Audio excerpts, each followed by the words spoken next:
How's it going, fellow duelists? Y.G.O-LYFE here. Coming at with you with a new episode. This episode 2 of Duelist-talk, and basically I'm just talking about some good traps from back in the day that we really don't see that much play, unless you're playing a road deck, or it just a little card for thought thing going on right here in this episode. So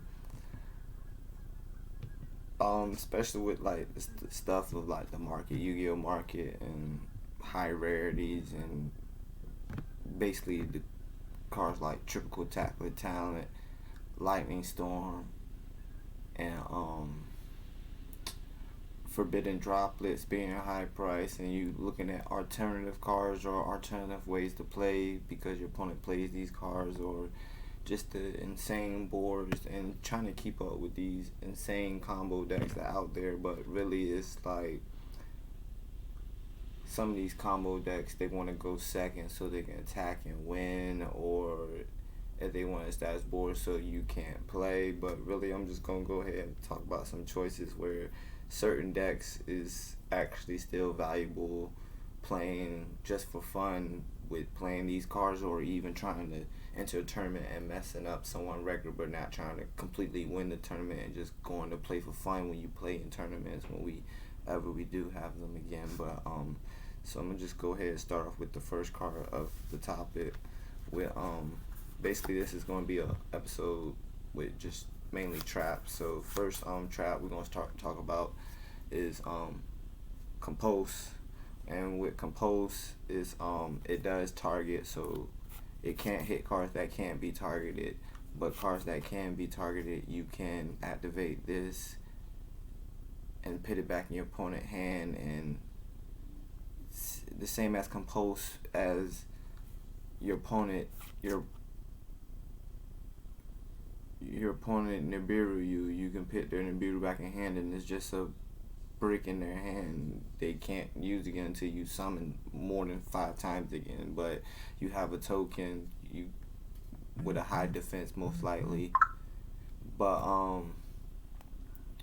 Compulse is one of them cards where like you same as Book of Moon, you summon a monster and you want it gets effect to search from the deck. So I'm gonna use World Chalice Lee.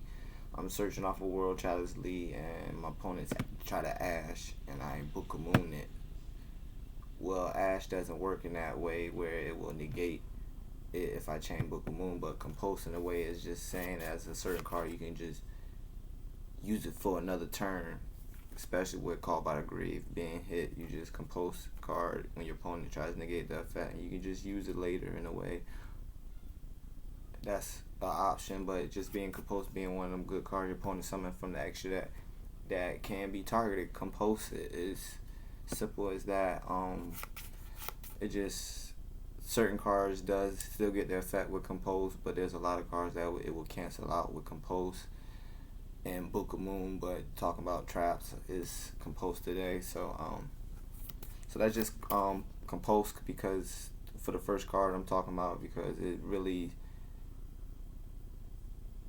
depending on any phase in your turn, you can just activate Compose, and it activates, and you have it played at any time when your opponent declare attack, when your opponent main phase, your main phase, your battle phase. It's an open free flip card, trap to flip. So free Compose. It just really I rank it as would say if I'll rank Compose as tier 3, really, basically tier 3 as a trap.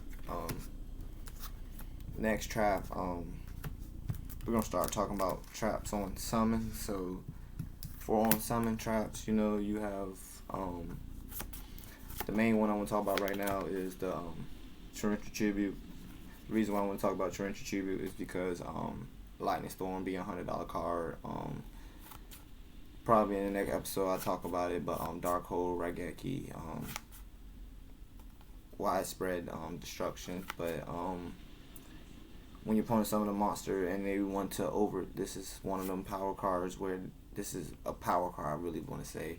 And this is one of them power cards when your opponent is just overextending too much, especially with combo decks. And Konami, literally, when Links came out, put this card to 3, and it haven't really seen any play because people were about their field presence when basically it's like this whole time with combo decks and Lincoln, we moved away from traps like we have done in the past. But Torrential Tribute is one of them cards I look at people and they don't play Torrential Tribute, but they go first, and this is not one of them cards where you see when you have a bad hand that it makes your hand look better than it was without having this card. But say for instance your opponent summons something you really can't deal with, at least you have the Torrential Tribute set. So just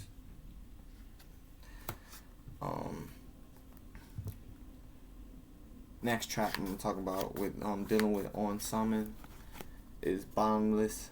You know, there's plenty of variants of Bottomless. There's a whole Bottomless trap trick deck. Is really insane. I actually do love playing against that deck for testing, and it's like the best deck to really test against because you want to know what happens if your summons happen to summon the monster. They didn't negate it, but the monster left the field or it got flipped face down because of Floodgate, Network, Trap Hole, Chaos Trap Hole. There's so many trap holes in the game, but we'll talk about Bottomless, even Trap Hole. Trap Hole is kind of my favorite because like when I play them decks that have a good monster count but not enough spells, I throw in the normal Trap Hole card. But talking about Bottomless because it's banish it and get rid of 15 or higher big problematic cards after it's summoned. And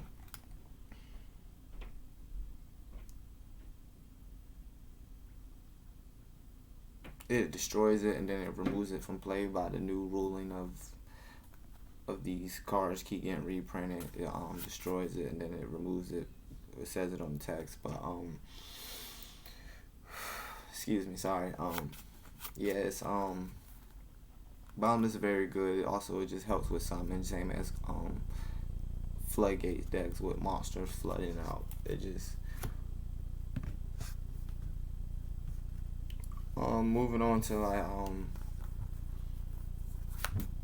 when your opponent declare attack or in the battle phase, you have iconically the best card, the ones that basically trolls your friends when you're playing your friends, just playing people that once they know you play Mirror Force, the game 2 and 3 it goes very different. So to the point where you floss certain you will floss certain traps on your opponent game 1, like the traps I'm showing you where you being okay to go first and be able to set these cards and summon the monster, surge, do a little play, and not all the way going in so strongly in the game with not knowing what your opponent playing on game 1 when you go to when you play in tournaments. But Mirror Force is another card I wanted to touch on that it destroys, it doesn't target, it's a widespread effect. So if you have a monster that can't be targeted and it swings, Mirror Force is one of them cards, just like Torrential Tribute. It doesn't target, it destroys all monsters. So you really get around that cards that can't be targeted with card effects.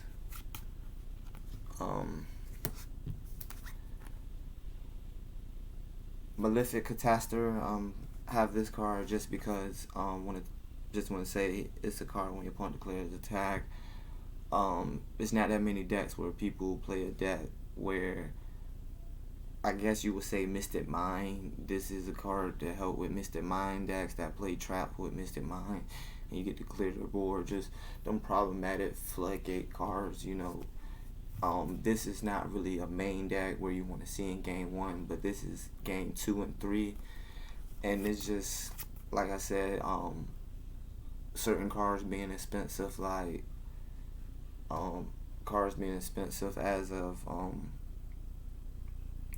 Lightning Storm, when you still have Malefic Catastrophe as a no more than a dollar. You can find this for $1 somewhere, or common box. Someone's boat is just it's a good card. Malefic Catastor.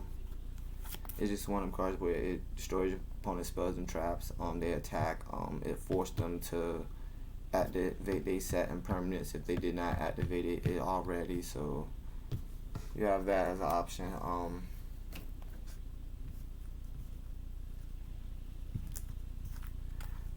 The next card I want to talk about, this is a trap I'm talking about because of stuff that like Lightning Storm, and even the traps I shown before, or Twin Twister, when they do choose to destroy 2 cards, or monster effect that destroys by spread fields, is Starlight Road.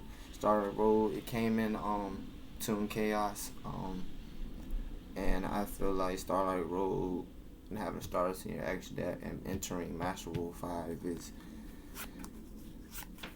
is critical right now. You don't know what, because we don't have a lot of events going on, but I feel like Starlight Road, we have not seen the last of Starlight Road being a trap card, and also just going first, making you bored, and playing this when your opponent want to play 3 Lightning Storms, you have at least one of these in your deck.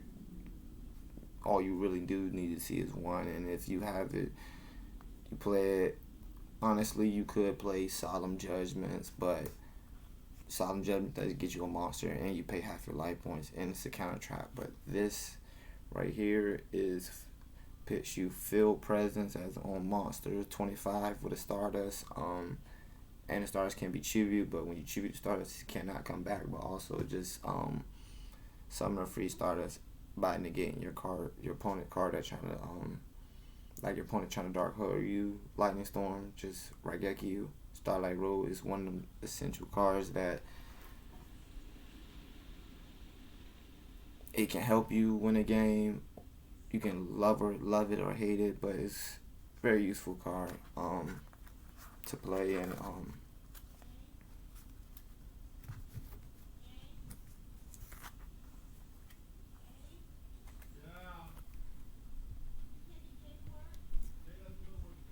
I also, last card, but not the least card, but one of my favorite cards is Called 100.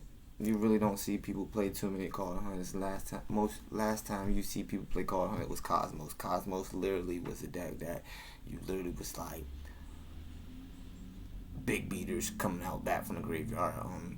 You destroy this in graveyard, Called 100, get it back. It's summon on your opponent's turn, interrupting your opponent with card effects on summon, and same as like people want to play Ash, but they don't play T-King, and like T-King can negate a special summon, but then bring back with Call 100, so it cuts your opponent from searching completely out their deck. That is still what Call 100 being at 3 can, and all the cards I've shown, they are at 3 and they're unlimited, so you can choose from playing 1 of them, 2 of them, or 3 of them.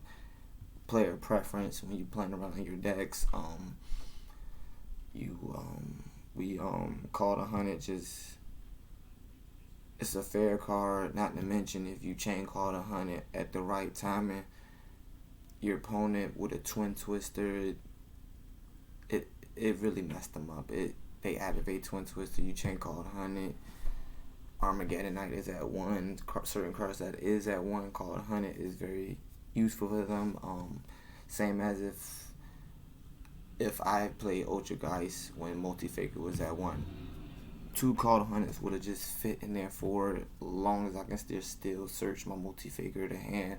That's what I would have did, and that's how I like to do it, is like when Konami hits certain cards that's at 1. And that's also something I realized even with Infinities.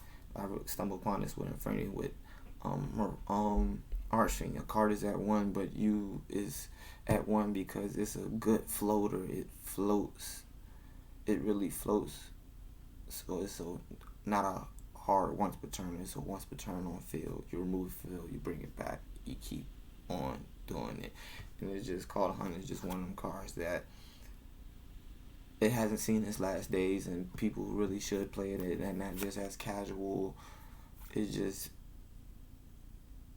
in the long run, it can really help you.